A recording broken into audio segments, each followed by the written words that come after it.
గుంటూరు జిల్లా పశ్చిమ నియోజకవర్గంలో సూపర్ 6 సూపర్ హిట్ కార్యక్రమం నిర్వహించారు. ఈ కార్యక్రమానికి ముఖ్య అతిథిగా ఎమ్మెల్యేలు గల్లా మాధవి, మహమ్మద్ నసీర్, రామాంజనేయులు హాజరయ్యారు. మహిళా సాధికారత కోసం కూటమి సర్కారు కృషి చేస్తోందని వారు తెలిపారు.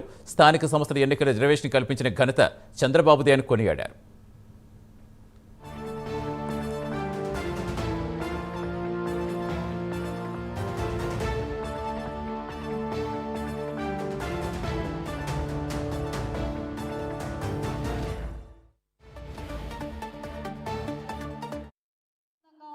ఆ కుటుంబం చాలా సంతోషంగా ఉంటుంది. అదే విధంగా రాష్ట్రం మహిళలు చాలా సంతోషంగా ఉంటే సుభిక్షంగా ఉంటుంది. ఆ దేశం కూడా ఒక మహిళ సాధికారత దిశగా ముందుకు వెళ్తే ఆ దేశం కూడా ఎంతో బాగుంటుంది అని ఇక్కడ రాష్ట్ర స్థాయి నుంచి అక్కడ కేంద్ర స్థాయి దాకా నిరూపిస్తున్న మన నాయకులు నారా చంద్రబాబు నాయుడు గారు, పవన్ కళ్యాణ్ గారు, మాన్యశ్రీ మోడీ గారు. ఈ రోజు వారి యొక్క నాయకత్వం మన మహిళలను ఎలా నడిపిస్తూ ఉందంటే, ఈ రోజు మనం సూపర్ 6 పథకం తీసుకుంటే 6 పథకాలలో 4 పథకాలు ఆడవారిని ఉద్దేశించే ఉన్నాయి. మన మహిళలకి అమ్మ అకౌంట్ లోనే డబ్బులు వేయాలి అని ప్రభుత్వం నిర్ణయించుకుంది అని అంటే దాని అర్థం ఏంటంటే వారి అంత బాధ్యతాయుతమైన వ్యక్తి సమాజంలో లేరు అని. పోరుకైనా పండగకైనా స్త్రీ నడుం బిగిస్తే ఎక్కడైనా అది విజయ బేరీ అని చెప్పుకోవడంలో ఏమాత్రం అనుమానమే లేదు అని ఈ సందర్భంగా అందరికీ గుర్తు చేస్తూ ఉన్నాను.